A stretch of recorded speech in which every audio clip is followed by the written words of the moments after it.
This is a story about how your inner voice can either destroy you or make you unstoppable.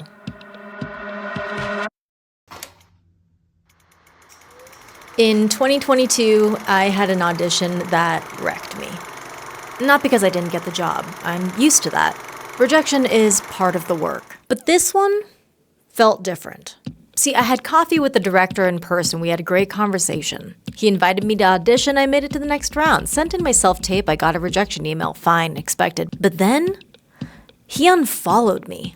And I don't know why, but that did something to me. My brain didn't register it as just another audition that didn't work out. My brain said, your audition was so bad, he wants to erase you. Even though I was literally on set for another film at the same time, it wasn't enough to validate me. Instead, the voices in my head got louder. You're an embarrassment. You're a waste of time. On the outside, I was rolling with the punches, but inside, I was drowning in my own voice. Unwanted. You're an embarrassment. You're a waste of time.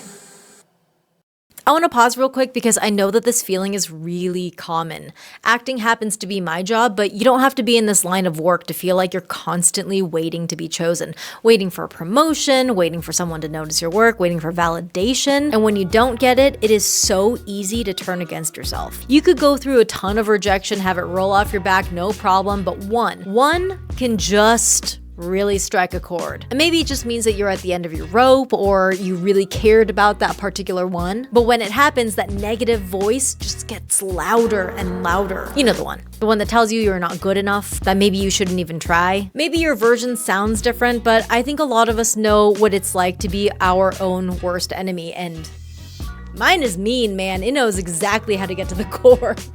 I know exactly what to say to make myself spiral. And I know it's not funny, but I gotta laugh about it. I can't tell you when I started hearing this voice, but I can tell you it has been with me for a very, very long time. And at my lowest points, I don't just hear it, I really believe it. And that's bad because it eventually bleeds into everything, not just in the way that I talk to myself, but how I treat myself. I'm sleeping worse, I'm eating worse, scrolling more, and just spiraling. When you're doing all right, those rejections feel small. When you're not doing so well, they become like the whole narrative. And it becomes confirmation and proof of the worst things in my head, that maybe I wasn't meant to do this, or maybe I wasn't wanted. The thing is, I think so many of us are able to cope with these feelings, which is the reason why we push it down for so long.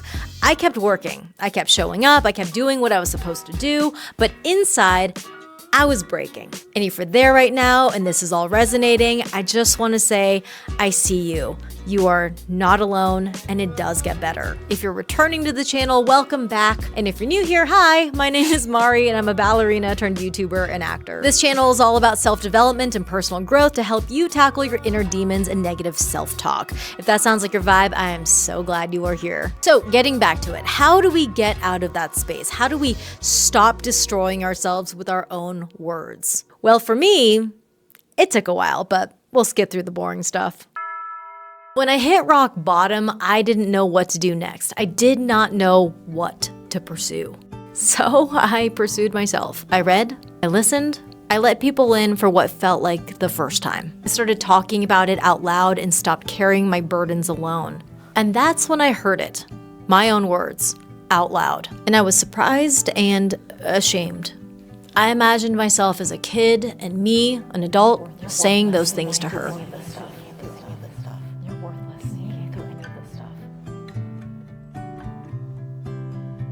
God, I'm so sorry for treating you like that.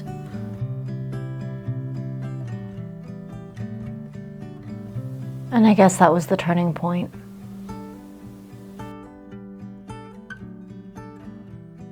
There isn't a perfect recipe that's gonna help everyone. It's gonna be a concoction of different things. And it all relates to, ultimately, we are our own person, right? What resonates with me might not resonate with you because we're stubborn little human beings and we can't force healing. We gotta find what works for us individually.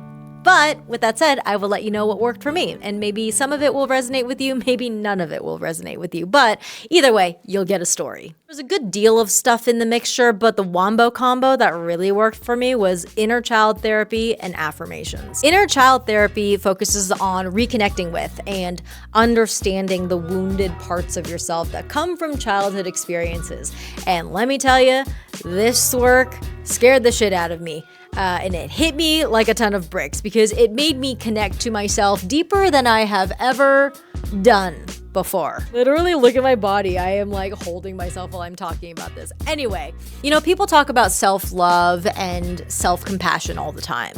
And although like on paper, I got it, right? Like I understood it on paper. I don't think I really let myself feel those things. I don't know, call me a monster, but I just couldn't connect and empathize with the adult me, I guess. But when I visualized, and I mean like really visualized kid me, it really got to the root of who my inner critic was. And it cut to the core whose voice it actually was that was so cruel. I figured out where I learned how to talk to myself like that. And more importantly, the thing that I learned, and if you have glazed over and stopped listening, I would say, come back. This is the part that you should listen to. The thing that I learned that was the most important thing is that we do not have to keep that voice. We can literally give ourselves a different one. And that is where affirmations come into play.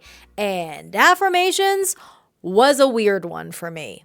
It's very fair to say I underestimated affirmations. I anticipated feeling embarrassed listening to them. I am worthy. It felt a little forced, a little fake. I am enough. But I kept listening anyway. I am confident. Every day. I am powerful. When I woke up, when I worked, while I slept, and I am what the hell? confident. Slowly the words started replacing the old ones.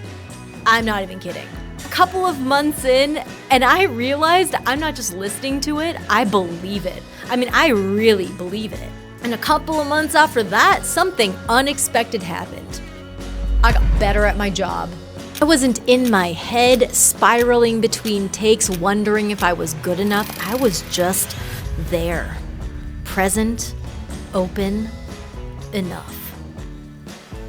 It's funny thinking back to it. Well, I don't know. Funny might not be the right word, but we'll use it anyway. It's funny talking about that director unfollowing situation because I spiraled and it made me feel worthless. The whole thing didn't really actually mean anything. It was just a thing that happened. It could have been for so many different reasons. Maybe the director was just clearing his feed. Maybe he didn't even think twice about it. Thing is, I did. I assigned so much meaning to it and a whole story around it. Here's what I know. The way we talk to ourselves shapes how we experience the world. It decides what we notice, what we internalize, what we believe. And for so long, I let my worst thoughts be my narrator. But when I began feeling true compassion for myself, and then changed the narrative by giving myself a different inner voice, when I started feeding it something different through affirmations, the world didn't actually change. I did. And that changed everything.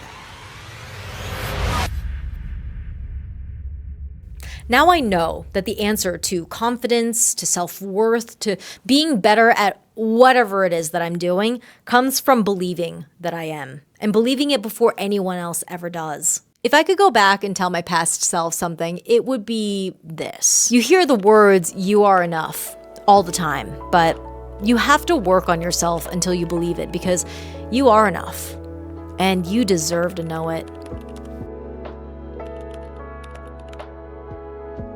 If this video piqued your interest and working on your inner voice sounds like something you want to explore a little bit further, I'm going to leave some journal prompts right here. You can type it out or use pen and paper and write it out. The most important thing is to simply get the thoughts out of your head and put it somewhere other than in here. Because sometimes it takes us like reading it back and seeing those words physically in order for us to get rocked enough to kind of like get us out of our default. It'll make you realize that you would never say those things to somebody else and make you question why it is so easy to say it so freely and easily to yourself. If you found some of this useful, please let me know in the comments. It means the absolute world to know that there's been a connection. So yeah.